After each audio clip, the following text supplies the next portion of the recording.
Beards, Books, and Bourbon is a spoiler-rich environment. If you haven't read or listened to this book, then you should probably go ahead and do that, because we're going to talk about it, and we're going to say all the stuff that you don't want us to say.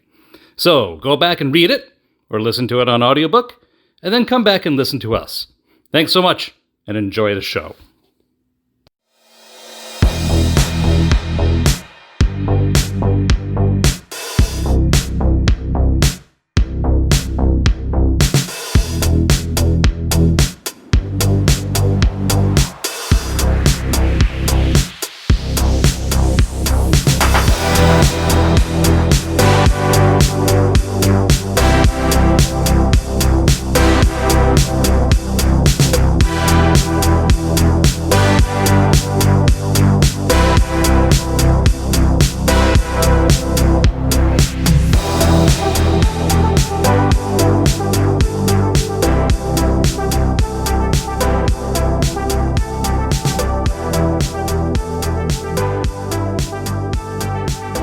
Hey, Mark. Hey, Steven.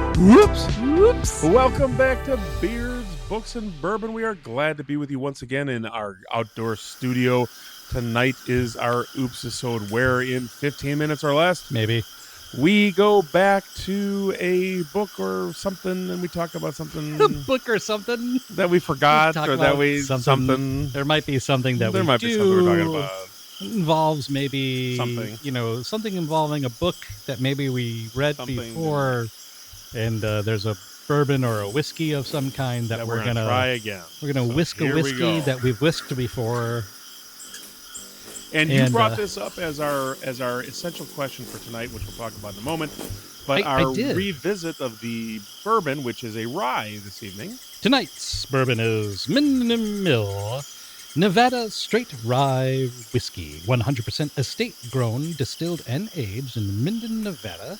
Aged 4 years, non-chill filtered, meticulously crafted, and individually small-batch distilled.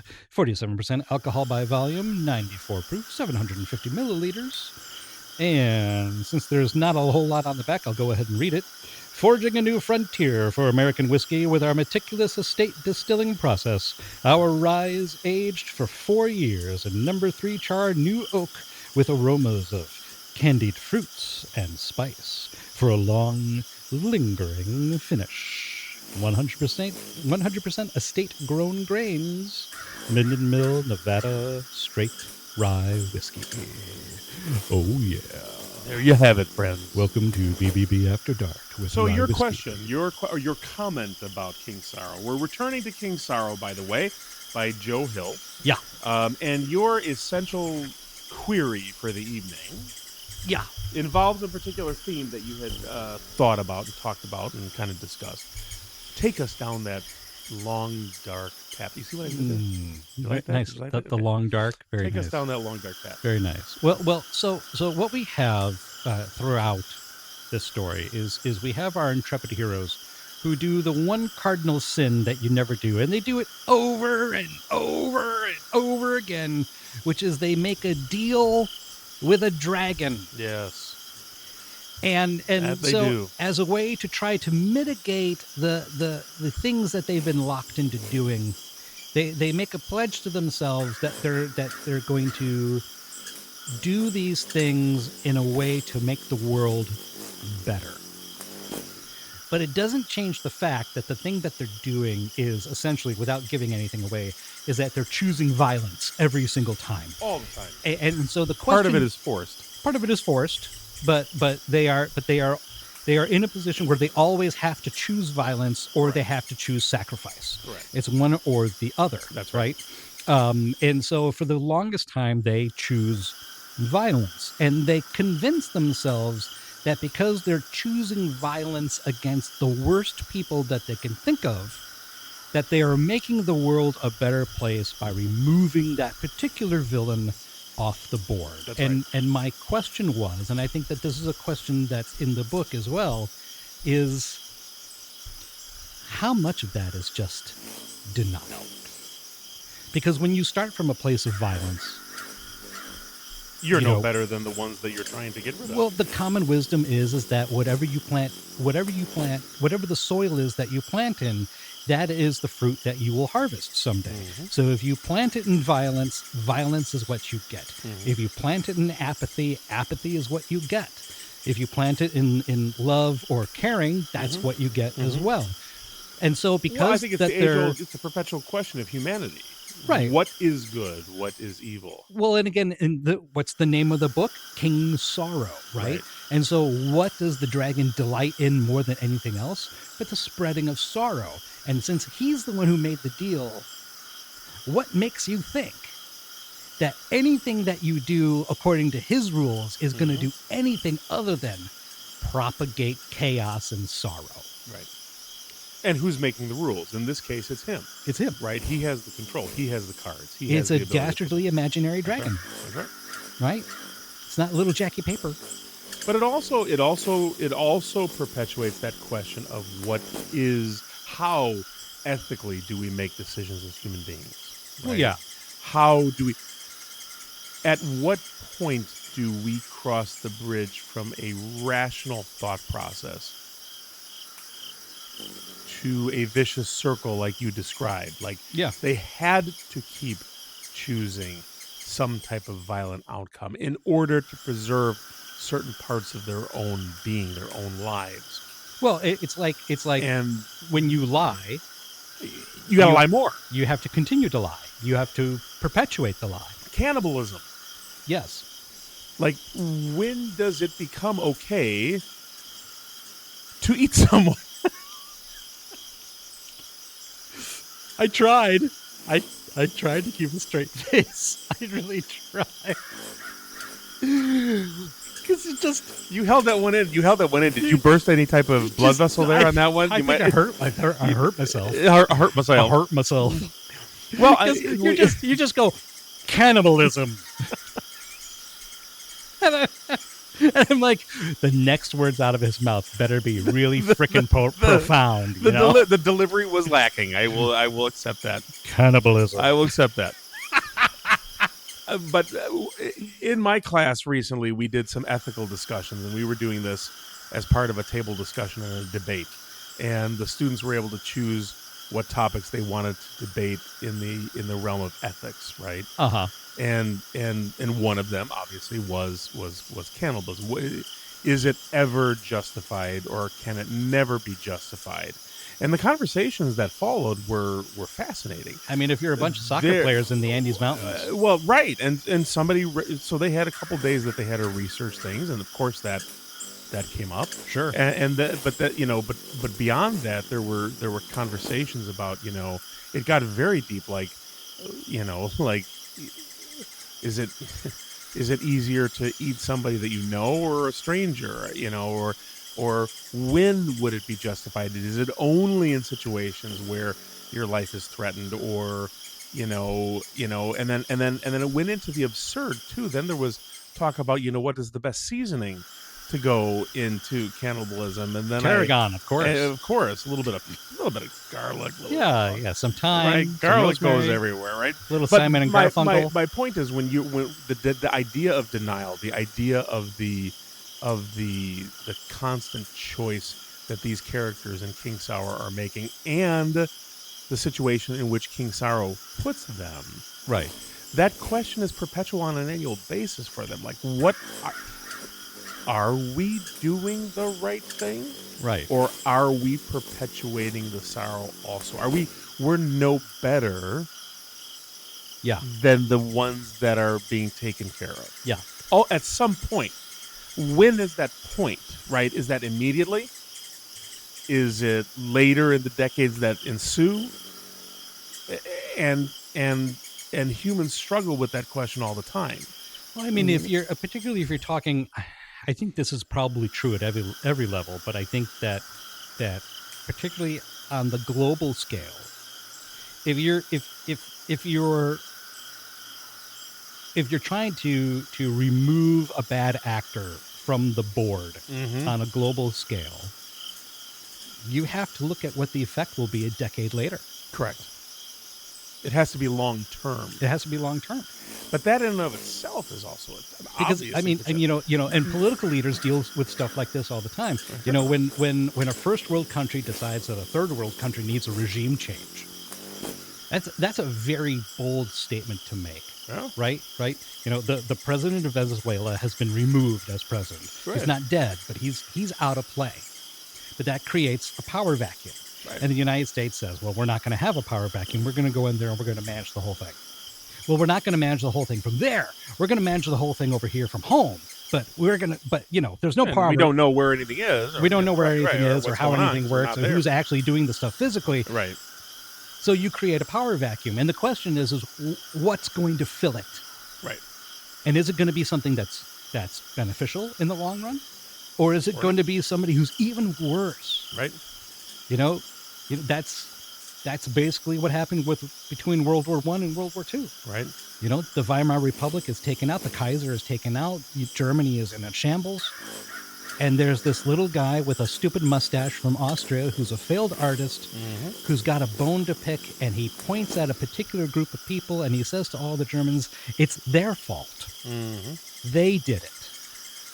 And they're so desperate and they're so hungry and they're so looking for anything to build back their own pride and self-respect that they believe him. And there you have it. And then we get the Nazis. So, yeah. When you decide that you're going to choose violence, you have to look at what that will do in the long run. And how it will look. That's right. Whether that's, 2 weeks from now, a year from now, 10 years from now. Decades. Yeah. Exactly. Well, I think it's a valid question, too. And I think it's a valid question in the book. I think each of those characters, in the main episode, we also talked about how each character had some type of individual, unique relationship with King Sorrow. And I think that, in and of itself, gives space for those questions to keep them thinking, because each of them had a different idea of what the outcome should be. Right. And several of them at some point were like, all right, this is enough. Right. We need to move on. Well, and we need to taste the bourbon. Some of them have convinced themselves that choosing violence every time is the best way to go. Because you don't have a choice. We're taking out bad guys. That's right. The bad guys are getting removed. That bad guy can never hurt another person. Right. And how can that ever be bad? Right. And I get it. Yeah, I do. But if there's somebody that worse that takes their place, right, then it's irrelevant. But then you're the one also taking out the bad guys in some way. So how are you any better? Right. Exactly. Minden Mill. Yes. Minden Mill Rye Whiskey. Oh, right off the bat, it smells so good. We loved this in the interview that we did.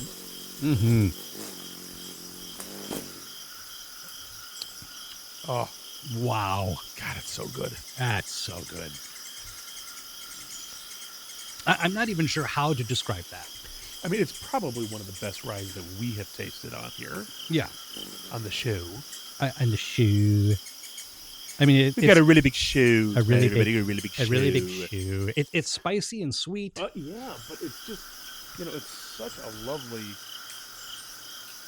Really is. It's got a gorgeous color. One part of this, too, when we did the interview, which we hope you listen to, yes. This is the estate grown stuff, so everything... The water, the grain, the soil, the grain. We had a long conversation about terroir. Yeah. The production facilities, the barrels, everything.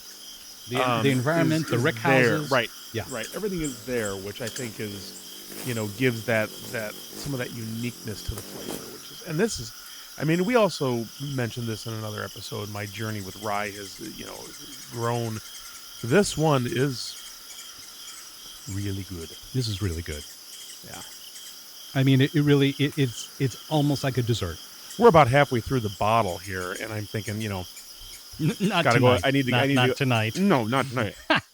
Yeah, just in general here. But I'm thinking, might behoove us to go and buy another one. Yeah, we're definitely gonna have to get another one. So there we have it. This is like the best fruitcake you've ever had. Yeah. In a glass. Spicy and fruity. got the cinnamon. Just like me cake. It has the claw. My Aunt Inga used to make a Christmas julekaka. And I'm sorry, could you say that again? And it's a julekaka. A julekaka. Julekaka, Christmas cake. Okay. Julekaka. Julekaka. Our Norwegian listeners hopefully will understand what I'm talking about. Swedish, Norwegian. But the family always, and she made it every year without fail. The woman lived to 90 years old, and every year had the julekaka, and it was always the talk of the family. Is the julekaka going to be dry, or is the julekaka going to be buttery and smooth, depending on how much butter she used? You just keep going. Keep going. Talk about the buttery julekaka, please. Keep going. You said it was a fruit cake in a glass, and I'm going with the julekaka. Okay. Some years were dry, and some years were buttery and velvety smooth. And yes, they were good. I'm gonna just agree with you there. Mark thinks I've lost my mind tonight, no, okay. It's fine. Have more julekaka. Could you pass the julekaka, please? The julekaka? The julekaka is a little dry today. Could you pass the butter to spread on the julekaka? Thank you. Check us out wherever you download your podcast. We're glad that you were with us on the German. I mean, Kuchen is German. Kuchen? Julekuchen? Yeah, Kuchen. Probably. Yeah. Like a Kockenwagen? Like a Kockenwagen. That's a Krankenwagen. I said a Kockenwagen. No, Kranken. Yeah, Krankenwagen. Yeah. Kind of like we are on all of your platforms. Check us out. Leave us some stars. Leave us some comments. We'd love to have additional support as we continue to build in season 6. And by the way, if you have not listened to the episodes where we have the distillers or the blenders or the people who are on the front lines of bourbon and rye and whiskey and all that kind of stuff, check those out. This has been a fun year so far. We've had some great ones. And if you're one of the first people to buy some merchandise from our merch store when it opens, oh yeah, Steven's dead aunt will send you a julekaka. A julekaka. Thank you. God rest her soul, Aunt Inga. That's right. Thank you, Aunt Inga.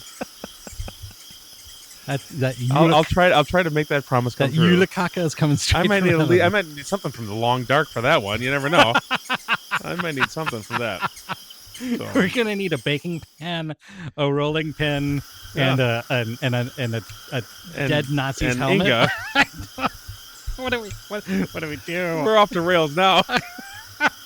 Well, everybody, it took us 16 minutes to get there. It is. We did it. All right. It's been great being with you again tonight here on Beards, Books, and Bourbon. And regardless if my Aunt Inga shows up at your door or not, if you're not, let us know, please. It's been a while since I've seen her. If you're not listening to Beards, Books, and julekaka Bourbon, you're all gonna die because we're talking about zombie Inga. No. You're doing it wrong. Good night, everybody. Good night.